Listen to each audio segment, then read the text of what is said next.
Hey y'all, give me just a hot second. Count to like 30 seconds. Give me a second. Give me a second.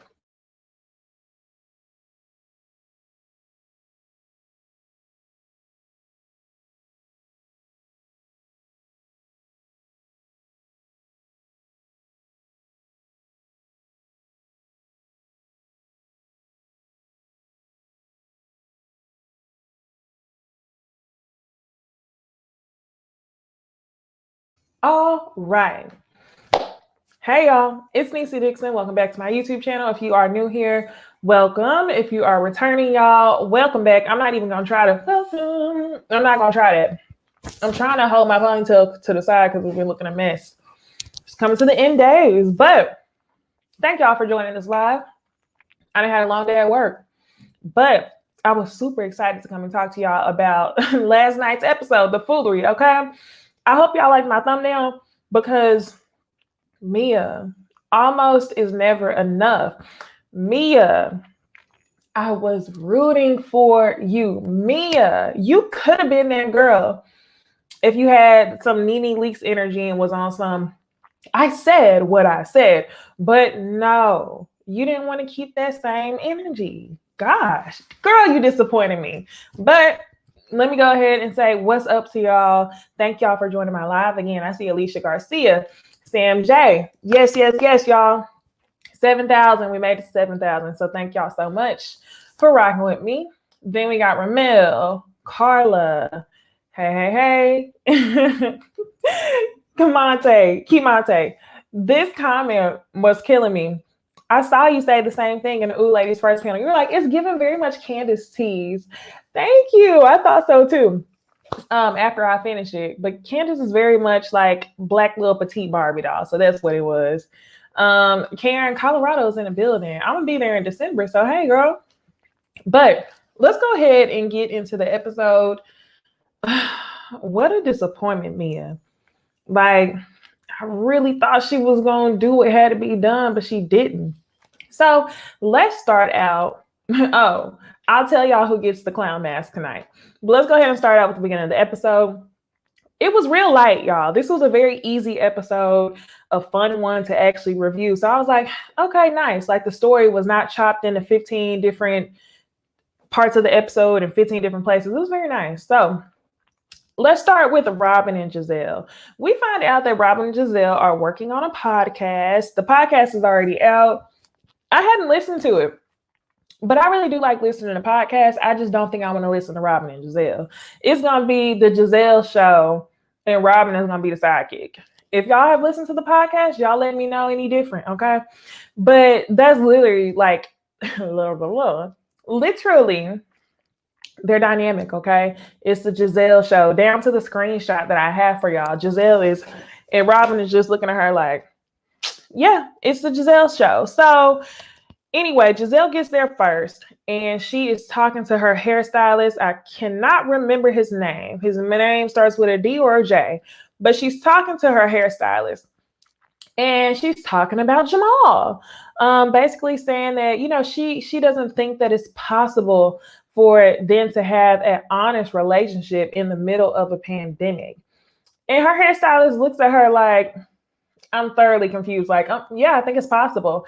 And then she goes on saying, well, no, I need my man to live 8 minutes away from me because my needs. So if y'all haven't noticed, this is about the second time that Gizelle has had this whole conversation or tried to drop a bug about the pandemic being too much into somebody's ear. Just so, you know, people might agree with her about why her and Jamal aren't together or why they were never together or why his contract is up. I'm being sarcastic. I don't know, but maybe his contract is up. So either way, y'all, he knows it's bullshit. Robyn knows that it's bullshit. Robyn even said in her confessional, I feel like they would have broken up anyway, but this is just one of the things that helped them realize it. Like, yeah, how are we going to fake a relationship when we don't even live by each other? What are people going to do when they realize that we're not quarantining together? Yeah. So along with this little scene of Robyn and Gizelle, they start talking about Mia. And this car outside is just zooming. I hope they know that I'm filming. I need to get away from the window. I can't. So Anyway, y'all's comments killing me. Anyway, yeah, people were gonna realize that they weren't together during the pandemic. And now they finally start talking about Mia. They want to meet Mia without Karen. Now, I really want to ask y'all this question. Typically, Gizelle does a little bit of hazing anytime a new girl comes on. I'm extremely shocked that she has the level of patience that she does for Mia and that she's actually giving Mia a chance. Y'all tell me what y'all think it is. I literally need to know, like, why is it that you have so much patience for Gizelle? I'm not Gizelle, Mia. You see that she's sort of a flip flopper, but you're not giving her the same energy that she would have gave Wendy when she came on at the beginning, Monique when she came on at the beginning. So y'all ask Gizelle, we want to know. Anyway, they decide that they want to hang out with Mia without Karen, and they go ahead and send the text messages. Boom. Next, y'all, Ashley and her husband. They're out at a restaurant. She's good and pregnant, y'all. She's about to burst any minute.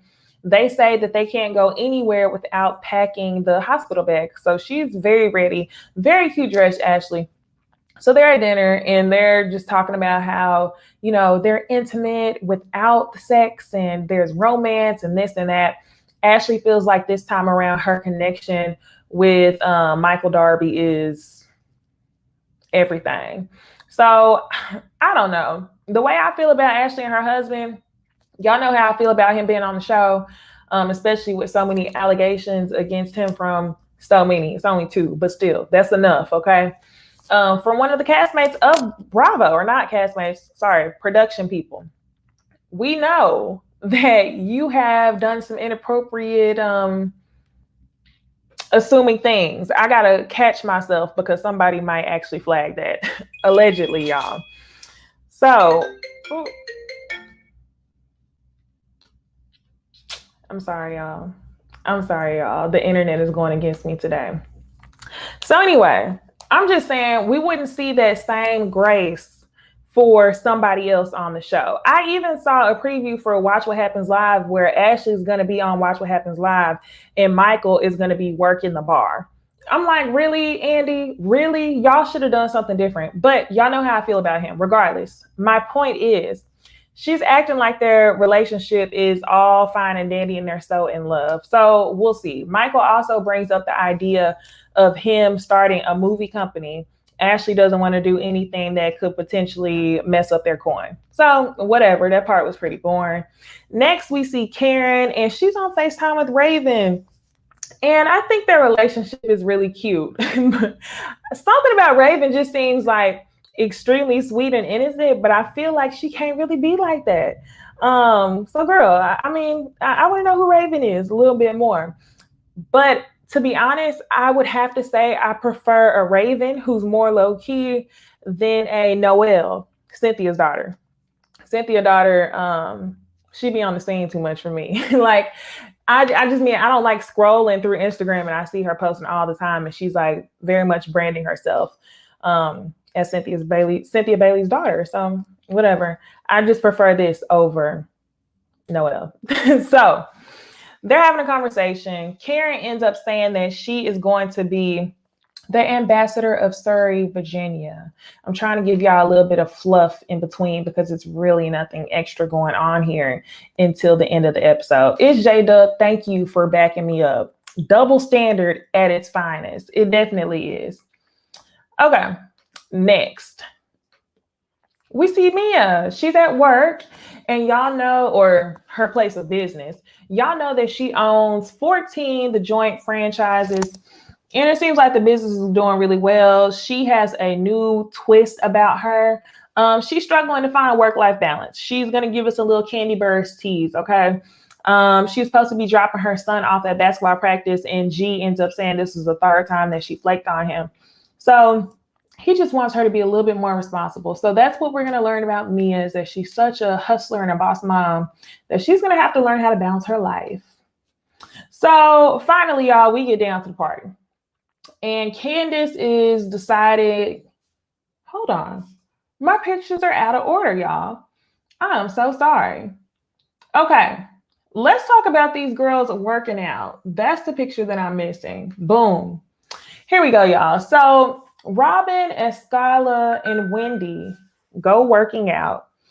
And Wendy cannot help but mention the fact that she has implants. She keeps saying, oh, my silicone's going to da-da-da. I'm surprised she didn't say that her silicone was going to pop. She just said her silicone was going to freeze. So anyway, they're working out. Robyn wants to get active during the pandemic. After the workout, they end up taking a walk and get the FaceTime call from Candace inviting them over to her pajama party. Pajama jam. That's what we used to call it in college. So anyway, along with that conversation, they start talking about the text message that Gizelle and Robyn sent Mia. Now, at the same time, assumingly, Karen and Mia are sitting down having a tea party, and they're having a conversation as well about Robyn and Gizelle. Something about this conversation between Karen and Mia really makes me think that Karen does not have an influence over Mia. Mia is making a lot of these dumb moves, in my opinion, on her own. I don't think that Karen is being biased at all. I honestly don't even think that Karen told Mia the status of her and Gizelle's relationship in much detail. I don't think she did at all. So let's get to the text messages. That's the most important part. So Gizelle ends up texting Mia. She says, Robyn and I would love to get together for drinks without Karen. Now, that to me sounds very much like, hey, we want to be able to get you on our side, and we don't want Karen to have any influence over you. Gizelle did later on say that she didn't want to meet with Karen because she already knows Karen, which is fair, but y'all, Gizelle, it's fair, but that's probably not what she meant. So anyway, Mia ends up texting back and she says, hi, Gizelle. Unless you want to discuss business, there's nothing I have time to talk about. And when she said that, I was like, oh, okay, y'all. Any other newbie would accept, any sort of offer, because that's what I'm going to call it, offer from Robyn and Gizelle to basically be in alliance with their squad. And Mia turned it down. So I was like, damn, okay, she coming with that energy. I was like, finally, she's picking a side and she's standing beside it. Because all before long, I felt like she was a flip-flopper. So I was excited. So this is when I say almost is not enough. Anyway, instead of Gizelle being able to say anything back, Robyn decides to speak up, sidekick in defense mode. And she ends up saying, hi, Mia, I'm quite taken aback by your rude response. Blah, blah, blah. Is this how you treat people? Mia, she hit another one on the head when she said, at Gizelle, considering my message was directed to you, forgive me that you think I'm being rude. I'm just being direct. So when she doubled down with that energy, I ain't gonna lie, y'all, I was impressed. I was very impressed until we got to the end of the episode, y'all. Okay, so now we see Candace. She's in the studio singing. Y'all, I actually really like her song. Comment section, please tell me if y'all have heard Candace's new song and tell me if y'all like it. It sounds very much Kelly Rowland-ish. And I was like, okay, this is very cute, Candace. Y'all let me know if y'all have heard her song. So now, before we get into the big scene, we see Grace and she's going to her driver's test. She ends up failing the test again. However, the part I thought was hilarious was the two twin sisters in the back. It's like they had a smile on their face where you know that they wanted to laugh at her. It was real awkward. It's funny because it reminds me of, that's like my dynamic with my sisters. I have an older sister, and then me and my younger sister are only 1 year apart. So I was imagining me and my sister sitting in the back laughing at our other sister. That was really cute. So I hope that Grace passes it, but it's all right, girl. No big deal. I don't even think people drive like that down here. So Pumpkin Spice says she hit fast forward on Candace singing. The song actually is not bad. It's really good. Well, it's probably one of the best Housewives songs I heard. I'm not even gonna lie. Yeah. Portia's song is pretty good, but I'm gonna have to say Candace probably has one of the greatest Housewives songs. So now, y'all, I was saying it is time for the party. The women show up looking cute. I love Karen's outfit a lot. She had the sparkly undertop and a really cute robe with the feathers on the ends. That was really cute. Candace's outfit was cute. Wendy, go sit down somewhere, okay?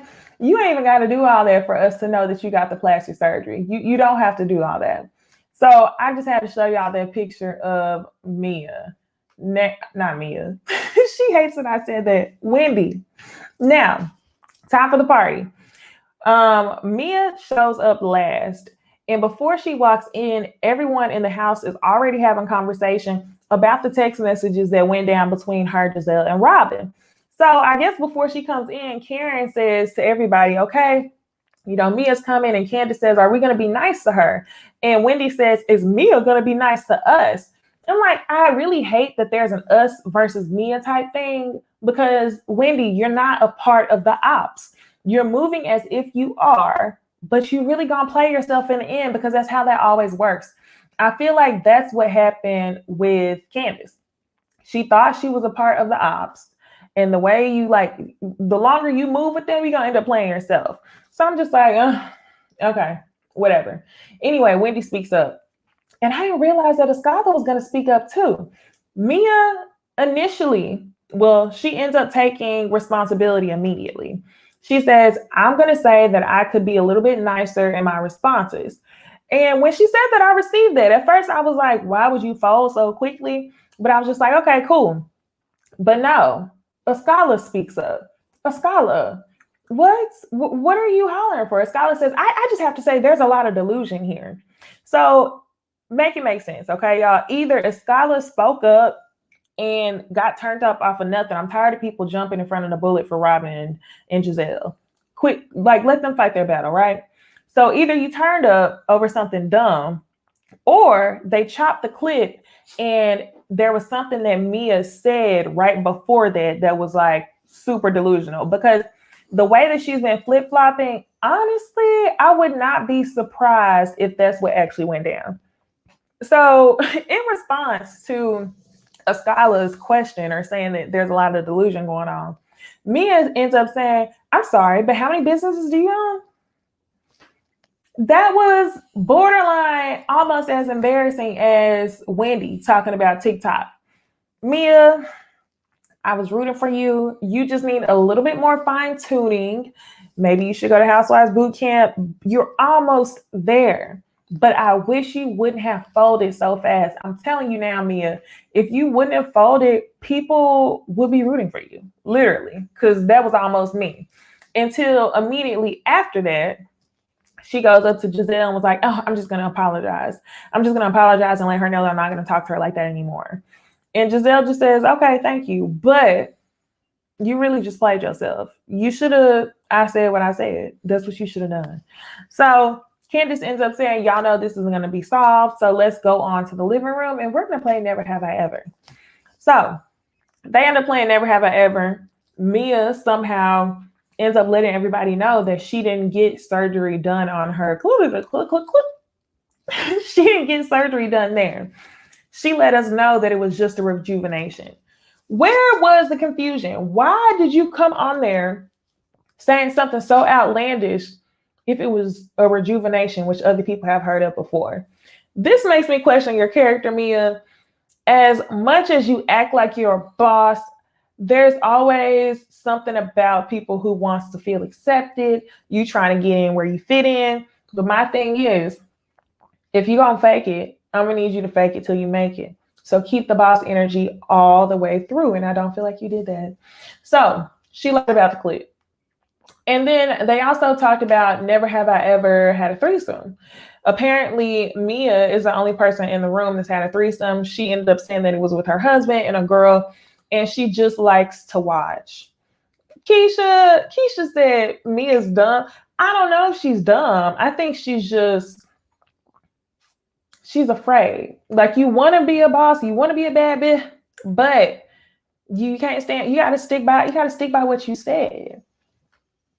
Kimante says Candace breaking up the drama is further proving my initial preseason theory that she is going to be the middleman this season, like the narrator, kinda.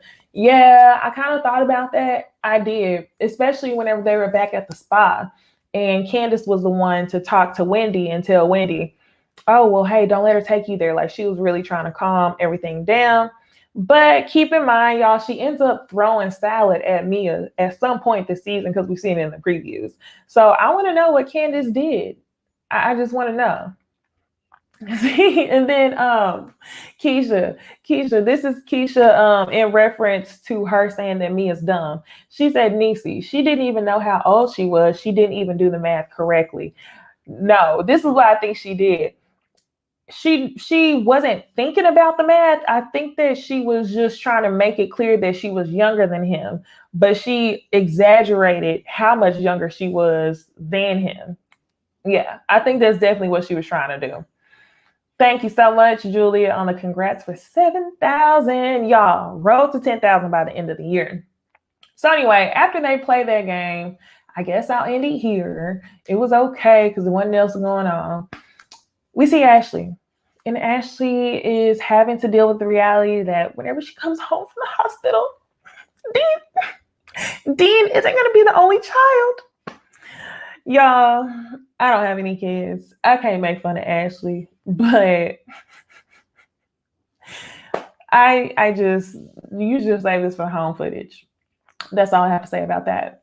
But y'all, this episode was okay. At the beginning, I kept saying it was enjoyable. Really, the best scene or the most enjoyable scene was the party. And then second to that, I have to say, is the sisters in the car laughing at Grace. But yeah, it was all right, y'all. It was just an easy episode to review. So I guess that's why I'm so happy about it. But hopefully something else goes down next week, y'all. Again, majority of y'all last week told me that y'all preferred me to wait until the next day and do the lives versus doing a pre-recorded video. So gotta ask y'all one more time because I feel like not enough people responded. I might need to do a poll on the community page for Real Housewives of Potomac. Y'all gotta tell me, do y'all want the lives where I mess up and trip over my words and forget what I was about to say sometimes? Or do y'all want the pre-recorded video of Real Housewives of Potomac earlier? Because I could get it to y'all like half a day if I do it pre-recorded. But I also like coming on here and talking to y'all because slow episodes like this are easier to talk to. So y'all let me know in the comment section. As always, like, share, comment, subscribe, y'all. We on the way to 8,000 now and then 10,000. So thank y'all. Hope y'all have a good rest of y'all's day.